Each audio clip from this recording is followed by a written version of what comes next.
وَنُنَزِّلُ مِنَ الْقُرْآنِ مَا هُوَ شِفَاءٌ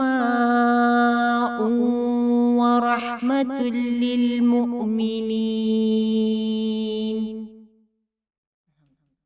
اعوذ باللہ من الشیطان الرجیم، بسم اللہ الرحمن الرحیم، السلام علیکم ورحمۃ اللہ وبرکاتہ۔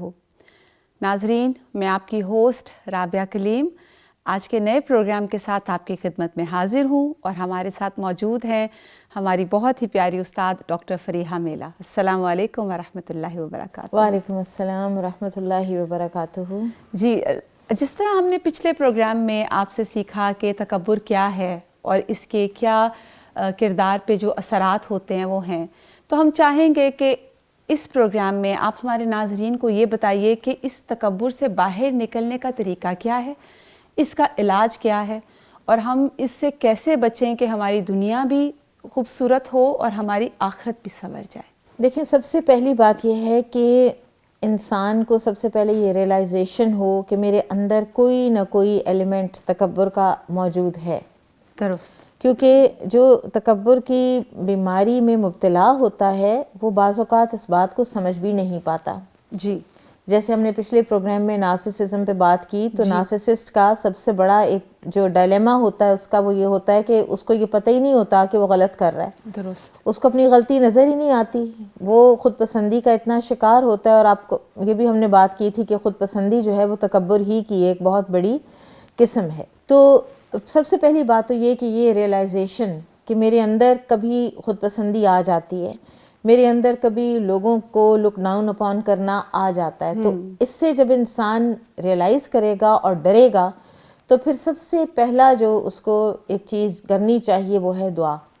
درست۔ اللہ سبحانہ وتعالیٰ سے وہ دعا کرے کہ یا اللہ مجھے اپنا عاجز بندہ بنا لے، مجھے اپنا تواضع والا بندہ بنا لے، اس لیے کہ اللہ تعالیٰ کو اپنے بندوں میں سب سے زیادہ جو چیز پسند ہے وہ عاجزی اور انکساری ہے، ہیوملٹی ہے۔ اللہ تعالیٰ کے قریب ہیں وہ لوگ جو ہمبل ہوتے ہیں، اور اللہ تعالیٰ انہی کو عزت دیتا ہے جو ہیوملٹی اختیار کرتے ہیں، درست۔ جو لوگوں کو حقیر نہیں سمجھتے، جو حق کا سختی سے انکار نہیں کرتے، جو دنیا میں فساد اور علو اور بربادی یہ سب کچھ دیکھنا نہیں چاہتے۔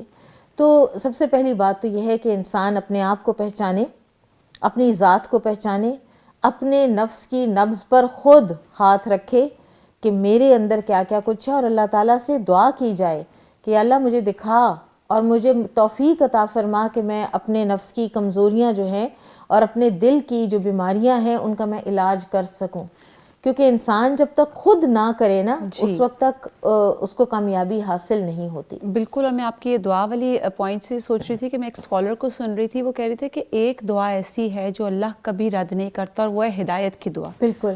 تو جب آپ اپنے آپ کو کمزور بتا کے اللہ کے آگے پیش کر دیں گے کہ اللہ میرے نفس کی اصلاح کر دے، میری اصلاح کر دے، تو اللہ تعالیٰ سے تو بڑا طاقتور کوئی ہے ہی نہیں۔ بالکل۔ دل بھی وہ پلٹ سکتا ہے دو انگلیوں کے درمیان۔ یہی تو اللہ کو پسند ہے، جی یہی تو اس کو پسند ہے۔ بالکل۔ بالکل۔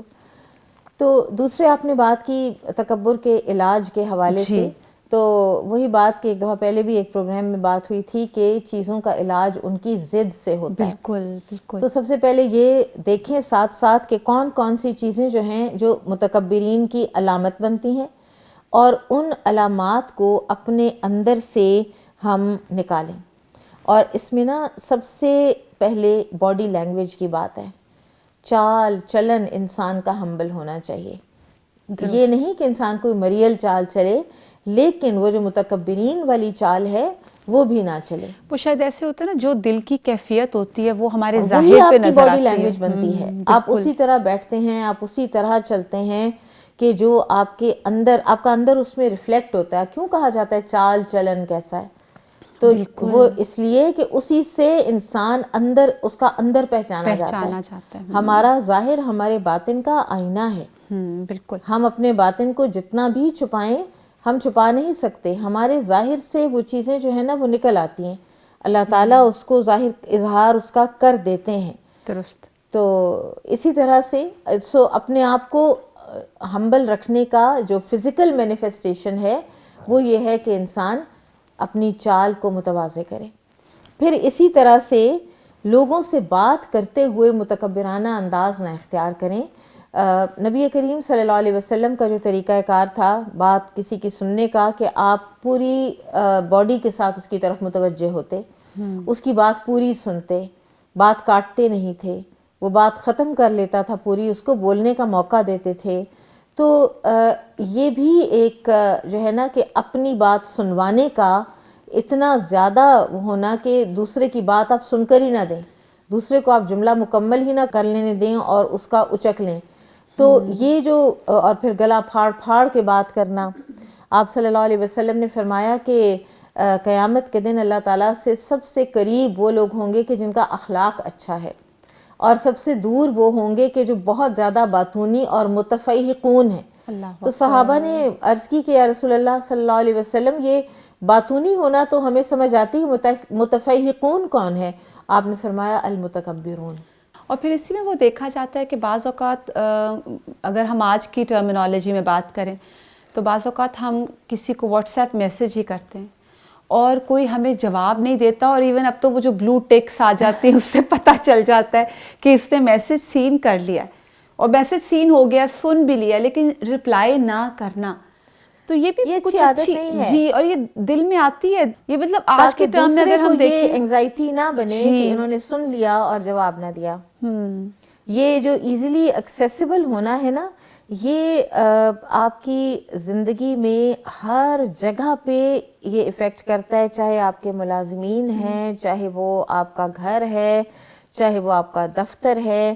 جو بندہ دوسرے انسانوں کی بات سننے کے لیے تیار ہوتا ہے، ان کی باتوں کی جواب دیتا ہے، کہیں ان کو کاؤنسلنگ کی ضرورت ہو تو کاؤنسلنگ کرتا ہے، وہ اس انسان سے زیادہ بہتر ہے کہ جو لیے دیے اور اپنے آپ کے اندر ہی رہتا ہے. اب آپ کی اس بات تو سے اپنے آپ کو ایزی گوئنگ بنائیں، برا نہ بنایا کریں باتوں کا، لوگوں کی باتوں کا جواب دیا کریں. آپ کی اس بات سے ایک مثال یاد آئی، اگر آپ اس کو تھوڑا سا مکمل کریں. جو حضرت عمر رضی اللہ تعالیٰ عنہ ایک مرتبہ جا رہے تھے اور ایک خاتون ان کو روک کے لے گئی، بالکل، اور پھر آپ نے کیا کہا تھا ان کے متعلق کہ یہ وہ ہیں جن کی بات آسمانوں پر سنی آسمانوں پر. تو یہ کتنا ایک ہمبل انداز ہے، بالکل، اور ایکسیسیبل. امیر المومنین کتنے ہزار مربع میل اسلامی مملکت کے خلیفہ، اور ایک عورت ان کو کھڑا کر لیتی ہے اور وہ سر جھکا کے بات سنتے رہتے ہیں. خلیفہ کے علاوہ دنیا میں جنت کی بشارتیں تھیں ان لوگوں کو، بالکل، اس کے باوجود اتنے ہمبل، اتنے ڈاؤن ٹو ارتھ وہ بشارتیں ملی ہی اس لیے ہیں. اصل میں بات یہ ہے کیونکہ آپ دیکھیں نا کہ حدیث کے الفاظ کیا ہیں، جو مفہوم ہے کہ کیا میں تمہیں نہ بتاؤں وہ شخص کہ جو آگ پر حرام ہے اور آگ اس پر حرام ہے. سبحان اللہ، یعنی آگ اس کے کہیں قریب بھی نہیں آنی، جس کی یہ شخصیت ہے، جس کی یہ پرسنالٹی ہے. اور میں آپ کو بتاؤں ایسے لوگ باروب ہوتے ہیں. ہم یہ سمجھتے ہیں کہ شاید ہم ایزی گوئنگ ہو گئے تو ہمارا روب ختم ہو جائے گا. روب بھی اللہ تعالیٰ اسی انسان کا بناتے ہیں کہ جو اس طرح کی شخصیت کا مالک ہوتا ہے، جو ان کریکٹریٹس کا مالک ہوتا ہے.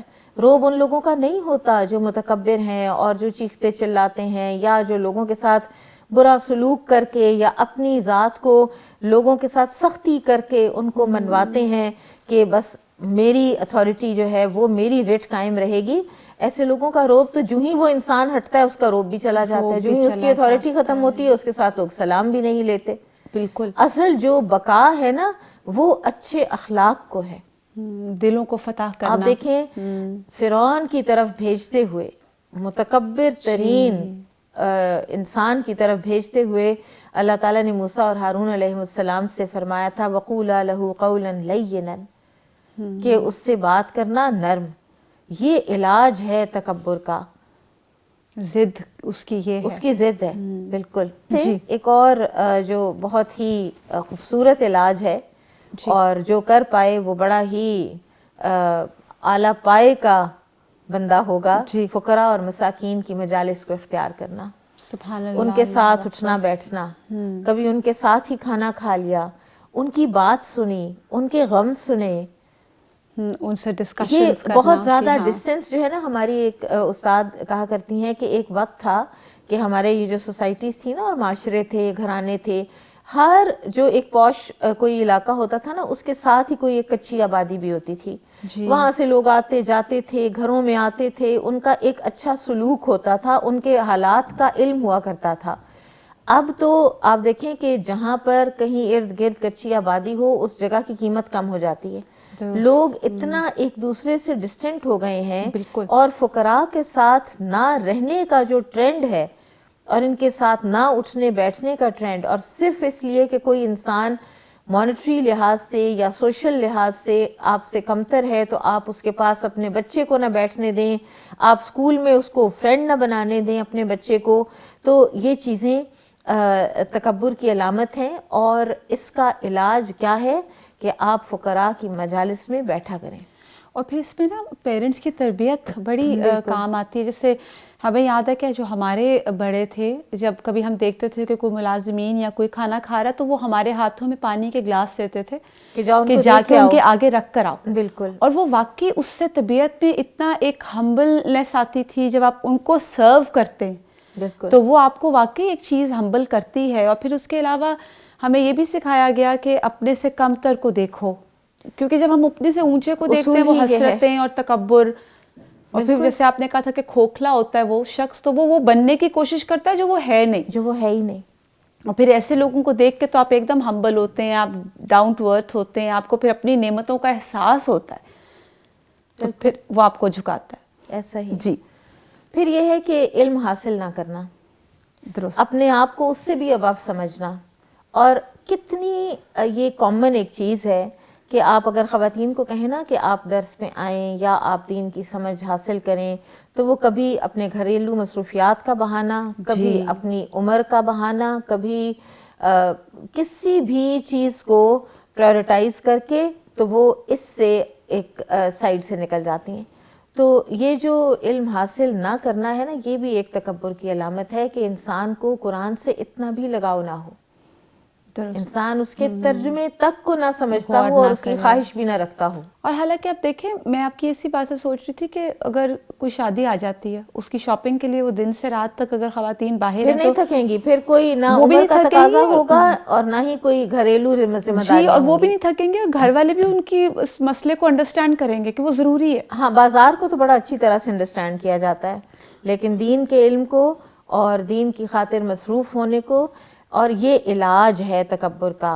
قرآن پڑھنا اور قرآن کا علم حاصل کرنا تکبر کا علاج ہے. قرآن توڑتا ہے, آپ دیکھیں کیسے توڑتا ہے. سورہ حشر میں اللہ تعالیٰ کیا فرماتے ہیں کہ اگر ہم نے اس قرآن کو نازل کیا ہوتا کسی پہاڑ پر تو تم دیکھتے کہ یہ ریزہ ریزہ ہو رہا ہے من خشیت اللہ, اللہ کی خشیت سے. تو انسان ٹوٹتا ہے, ٹوٹ کے نئے سرے سے بنتا ہے جب انسان قرآن کے ساتھ جڑتا ہے. آپ کی اس بات سے میں یہ سوچ رہی تھی کہ اصل میں ہم اپنے آپ کی تربیت خود ہی کر رہے ہیں. بالکل. اس کی وجہ سے نقصان میں ہم نے اپنے آپ سے زیادہ کوئی ہماری تربیت کر نہیں سکتا. اور پھر جو خالق نے ہمارے لیے پیغامات قرآن میں رکھے ہیں ان سے ہم دور ہیں, تو ہمیں ایگزیکٹلی نہیں پتا کہ ہمارے لیے کیا چیز فائدہ مند ہے, کیا چیز نقصان دہ ہے. تو وہ جو خود رو پودا ہوتا ہے اور اس کو جب مالی کی تراش خراش نہیں ملتی تو وہ اس طرح کا پروڈکٹیو نہیں ہو سکتا. بالکل بالکل صحیح بات, بہت اچھی اگزامپل دی آپ نے کہ اس کی شاخیں کوئی کہیں نکل رہی ہیں, کوئی کہیں نکل رہی ہیں. جی. اچھا, ایک اور چیز جو ایک علاج ہے تکبر کا اور بڑا ضروری ہے, بڑا آسان ہے, لیکن پھر بھی ہم اس کو کرنے میں بعض اوقات بڑی مشکل محسوس کرتے ہیں, اور وہ ہے سلام میں پہل کرنا. آپ کو پتہ ہے کوئی دو لوگ اگر آپس میں کوئی رنجش ہو جائے, انسان ہے, ہو جاتی ہے, تو ان میں جو بہتر ہوگا اللہ کے نزدیک وہ ہوگا کہ جو آپس میں آمنے سامنے آنے پر سلام میں پہل کرے گا. تو یہ بھی علاج ہے تکبر کا کہ آپ کسی کے اوپر سلامتی اور رحمت اور برکت کی دعائیں آپ دیتے ہیں تو اللہ تعالیٰ دل کے اندر سے تکبر کی کیفیت کو دور کرتے ہیں. یہ کلینزنگ ہوتی ہے. آپ سلام میں پہل کریں, اور آپ دیکھیں شیطان کتنی دفعہ میں کیوں سلام کروں, وہ کرے, میرا تو سلام کرنا نہیں بنتا. ہمارے آپ ایکسپریشنز دیکھیں ہمارے معاشرے میں کیا کیا مشہور ہیں, میرا نہیں بنتا تھا سلام کرنا, وہ کرے, وہ چھوٹی ہے میں بڑی ہوں, یا اگر میں عمر میں بڑی ہوں تو میں رشتے میں پتہ نہیں کیا ہوں. اس طرح کے ہمارے بہانے اور اس طرح کی لاجکس ہم نے بنائی ہوئی ہوتی ہیں کہ ہم اگر کسی بچے نے نہیں کیا, بچوں کو انہیبیشن آ جاتی ہے یا ان کی تربیت میں کوئی کمی ہے فار ایگزامپل, تو آپ کر دیں. بالکل آپ کر دیں, وہ بچہ سمجھ جائے گا. اپنی اگزامپل سے سمجھائیں, اور کبھی بھی اس کو انہیبیشن نہ بنائیں کہ میں نے نہیں سلام کرنا. لوگوں کو مسکرا کر ملیں. مسکرانا بھی متکبر کی علامت ہے. وہ مسکراتا نہیں ہے, وہ جیسے وہ آپ کی والی مسکرا بات پاتا ہی نہیں روب ہے. اس پہ ڈال رہا ہوتا ہے نا, شاید وہ اسی سمجھتا طریقے ہے سے کہ میرے مسکرانے سے شاید میرا روب کم ہوگا. حالانکہ نبی کریم صلی اللہ علیہ وسلم سے زیادہ روب کسی کا نہیں تھا, اور آپ صلی اللہ علیہ وسلم سے زیادہ مسکرانے والا بھی کوئی نہیں تھا. بالکل. ابھی آپ کی بات سے میں یہ سوچ رہی تھی کہ وہ جو ایک اعرابی آیا تھا اور اس نے نجاست کی تھی مسجد میں, نبی کریم صلی اللہ علیہ وسلم نے اس کو کچھ سکھایا, آپ نے بس پانی بہا دینے کا کہا, اس کو سمجھ بھی آ گیا, نرمی سے میسج بھی چلا گیا. تو کتنا پیارا ہمیں آپ صلی اللہ علیہ وسلم کی سنتوں میں انداز ملتا ہے کہ وہاں پہ انسان اپنی کتنی خوبصورتی سے اصلاح کر سکتا ہے. بالکل. علاج میں ہی یہ بات بھی آ سکتی ہے کہ ہم یہ دیکھیں کہ دنیا اور آخرت میں متکبرین کی سزائیں کیا ہیں. ٹھیک ہے. اگر ہم ان سزاؤں کو دیکھیں اور ان پہ غور کریں تو ہم اپنے اندر سے تکبر کی رائی کو بھی نکال دیں گے, جو کہ اتنا بڑا زہر ہے کہ اس کی ایک رائی کے دانے کے برابر پریزنس بھی ہمارے دل کو بیمار کر دیتی ہے اور ہمارے اعمال کو برباد کر دیتی ہے. تو مثلاً متکبر اس دنیاوی زندگی میں بھی لوگوں کی نظروں میں بالکل حقیر اور کمتر ہو جاتا ہے, اور آخرت میں تو جو اس کا معاملہ ہے وہ یہ ہے کہ اس کو ایک وہ جو حدیث کا مفہوم ہے نا کہ بولس نامی ایک گندا سا نالا ہے جس کے اندر ان متکبرین کو پھینک دیا جائے گا. اور ایک اور حدیث کا مفہوم ہے کہ یہ چونٹیوں کے سائز کے ہو جائیں گے, یعنی ہوں گے انسان ہی لیکن سائز چونٹیوں جتنا ہو جائے گا. تو یہ جو فرعون ہیں جو یعنی جو یہ اللہ سے ڈر جائیں, یہ آج اللہ سے ڈر جائیں, کیونکہ دنیا میں بڑے بن کے رہے, کیونکہ دنیا میں بڑے بن کے رہے. وہ ایک اصول ہے نا, الجزاء من جنس العمل. جی بالکل. کہ جیسے آپ کی اعمال ہوں گے نا اسی کی جنس کی آپ کو ملے گی سزا یا جزا. تو یہ بڑے بنتے ہیں نا اپنے آپ میں, تو اللہ تعالیٰ ان کو چھوٹا کر دے گا, ان کا سائز چھوٹا کر دے گا. اور یہ جہنمیوں کا جو پیپ ہے نا, پیپ جو ہے جہنمیوں کا, یہ وہ پی رہے ہوں گے. استغفر اللہ ربی, بالکل کتنی ڈرنے والی بات ہے. پھر اسی طرح اللہ تعالیٰ رحمت کی نظر سے ان کی طرف نہیں دیکھیں گے. اور کتنا بڑا لاس ہے نا, کتنا بڑا لاس کہ قیامت کے دن اللہ کی رحمت ہی نہ انسان کو نصیب ہو, یعنی یہ صرف لاس اپنے ہوں گے ٹوٹلی ایٹیٹیوڈ کی وجہ سے. نہ ان کو کوئی سایہ ملے گا, نہ ان کی طرف اللہ تعالیٰ دیکھیں گے, نہ رحمت ہوگی. تو آپ دیکھیں کتنا ایک کوئی لاسٹ جس کو بالکل چھوڑ دیا جائے. وہ قرآن میں آتا ہے لابثین فیہا احقابا, یہ پڑے رہیں گے اس میں مدتوں. یہ جو ڈیفائنٹ ہو کر اللہ تعالیٰ کی نافرمانی کرنے والے لوگ ہیں نا, یہ مدتوں اس میں پڑے رہیں گے جہنم میں. تو اب اس کی کیا وجہ, مجھے ایسے لگ رہا ہے آپ کی بات سے کہ جیسے ان لوگوں نے اپنی اصل حیثیت کو نہیں پہچانا دنیا میں, اس وجہ سے شاید غور و فکر نہ کرنا یا اپنی حیثیت کو نہ پہچاننا, یہ ایک فیکٹر ہوتا ہے تکبر کا. کیوں نہیں, اس لیے کہ انسان جب تک اپنے نفس کو پہچانتا نہیں ہے کہ میرے اندر کیا ہے کیا نہیں ہے, میں کیوں اس دنیا میں آیا ہوں, میرا اس دنیا میں آنے کا مقصد کیا ہے, اپنی کمزوریاں کیا ہے میرے اگر اندر. انسان یہی جان لے کہ میں جس گھرانے میں اگر کوئی بڑے اعلیٰ حسب نسب میں فرض کریں کوئی پیدا ہو بھی گیا ہے, تو کیا اس کا اس میں کوئی کمال ہے؟ بالکل. یا اگر اس کے گھر میں جو ملازمین ہیں یا جو اور فقراء مساکین ہیں وہ اگر اس سوشل سٹیٹس میں نہیں ہیں, تو کیا اس میں ان کا کوئی قصور ہے؟ اور یہ بھی انسان کو یاد رہنا چاہیے کہ اللہ تعالیٰ جب چاہے رول ریورسل کر دے. بالکل جب چاہے. ہم نے پہلے بھی اپنے پروگرامز میں یہ بات کی ہے کہ لوگ دیکھے گئے باقاعدہ. اسپین میں جب مسلمانوں کی حکومت ختم ہوئی تو ان کو ڈپورٹ کیا گیا. الحمرا سے وہ نکلے, الحمرا جیسا محل, اس میں سے وہ نکلے, ان کو ڈپورٹ کر کے افریقہ بھیجا گیا, اور وہاں پر ان ملکاؤں نے چرخے کاٹ کے تو گزارے کیے, اور ان کی اولادیں افریقہ کی گلیوں میں بھیک مانگتی تھیں. اللہ اکبر. دیکھیں کتنی مثالیں ہمارے پاس موجود ہیں اس چیز کہ جب انسان ایک غفلت کی زندگی میں پڑتا ہے, جب انسان اللہ تعالیٰ کے آگے عاجز ہونے کی بجائے انسانی سہارے ڈھونڈتا ہے, تو پھر اللہ تعالیٰ, حالانکہ آپ دیکھیں اتنا دکھ ہوتا ہے, وہ مسلمان تھے, کلمہ گو تھے, اللہ تعالیٰ ان کی مغفرت فرمائے. پھر دنیا میں انہوں نے تکلیفیں بھی دیکھیں کہ پورا الحمرا اگر آپ دیکھیں نا تو لا غالب الا اللہ, یہ ان کا نعرہ تھا نا, یہ ان کا سلوگن تھا.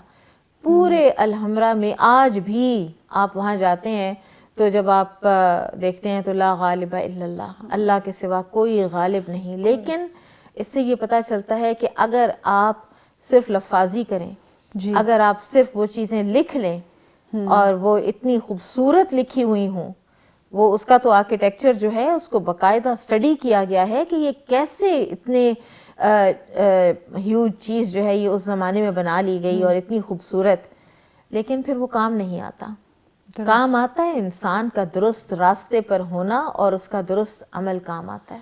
بالکل. پھر اسی طرح جیسے تکبر کا ایک علاج یہ بھی کہا جاتا ہے نا تواضع میں ہے، تو اس پہ بھی تھوڑی سی اگر آپ ہمارے ناظرین کے لیے روشنی ڈالیں کہ تواضع کیا ہے، کس طرح تواضع ہم بیسیکلی دبنے کو کہتے ہیں. ٹھیک. اور اپنے آپ کو نیچا کر لینا.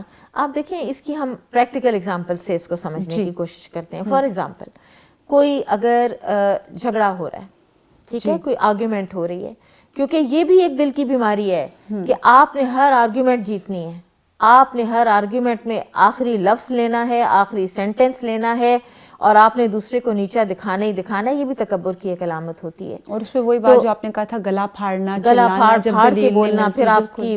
آپ آواز اپنی اونچی کر لیں. تو اس میں آپ دیکھیں کہ نبی کریم صلی اللہ علیہ وسلم کی حدیث میں جو مفہوم ہے کہ میں جنت میں ایک گھر کا ضامن ہوں اس شخص کے لیے جو حق پر ہونے کے باوجود جھگڑا چھوڑ دے. یہ کون کر سکتا ہے؟ جس کے اندر تواضع ہوگی. متکبر یہ نہیں کر سکتا. متکبر کو تو اپنی بات منوانی ہے، اس کو تو آرگومنٹ جیتنی ہے، چاہے وہ اس کے لیے کوئی جھوٹ کا سہارا لے، چاہے وہ اس کے لیے گالی گلوچ کا سہارا لے، چاہے وہ غلط بیانی کرے، کچھ بھی وہ کرے اس کو آرگومنٹ جیتنی ہوتی ہے. تو ایک تو تواضع کی پریکٹیکل ایگزامپل یہ ہو گئی. پھر اسی طرح سے آپ اپنی ذات پر کسی کو ترجیح دے دیں، یہ بھی تواضع ہے. کسی آپ کا حق بنتا ہے لیکن آپ سمجھتے ہیں کہ کسی دوسرے کا کسی بات کے اوپر زیادہ اس کا دل چاہ رہا ہے یا اس کی کوئی خواہش ہے، تو کسی کی خواہش کو پورا کرنے کے لیے اپنے آپ کو پیچھے کر لینا، اپنی جگہ پر کسی اور کو بیٹھنے دینا. عام پریکٹیکل ایگزامپلز دیکھیں. پھر وہ جو ابھی ہم نے بات کی نا کسی کے ایزی گوئنگ ہونے کی، ایزیلی ایکسیسیبل ہونے کی، لوگوں کے قریب ہونے کی، یہ سب کچھ تواضع ہے. اور مسکرانا تواضع ہے. تحفے تحائف دینا تواضع ہے. جھگڑا نہ کرنا تواضع ہے. بچوں سے پیار کرنا، بچوں سے شفقت کے ساتھ پیش آنا، یہ بھی تواضع ہے. ورنہ کوئی کسی بچے کو تو کوئی دیکھ ہی نہیں سکتا. متکبر تو کسی کو پیار بھی نہیں کر سکتا. مجھے آپ کی باتوں سے ایسا لگ رہا ہے جیسے ہم نے ازداد کی بات کی نا، ضد کی بات کی کہ ہر چیز کا علاج ضد سے کیا جائے. بالکل. تو تکبر کی پھر ہم یہ کہہ سکتے ہیں کہ جو ضد ہے وہ تواضع ہے. بالکل بالکل ایسا ہی ہے. جزاک اللہ الخیر. ویاکم. ناظرین، الحمدللہ ایک اور ایسی بیماری دل کی جس کو ہم پہچان نہیں پاتے، اور اگر پہچان لیں تو ہمیں پتہ نہیں ہوتا ہم نے کیا کرنا ہے. تو آج ہم نے سیکھا کہ تکبر کا علاج کس طرح کیا جائے. اللہ سے دعا ہے کہ اللہ تعالیٰ ہمارے دلوں کی ہر برائی کو مٹا دے، صاف کر دے، اور ان دلوں کو ویسا بنائے جن سے اللہ رب العالمین راضی ہو جائیں. سبحانک اللہم و بحمدک، اشہد ان لا الہ الا انت، استغفرک و اتوب الیک. السلام علیکم ورحمۃ اللہ وبرکاتہ. وَنُنَزِّلُ مِنَ الْقُرْآنِ مَا هُوَ شِفَاءٌ وَرَحْمَةٌ لِّلْمُؤْمِنِينَ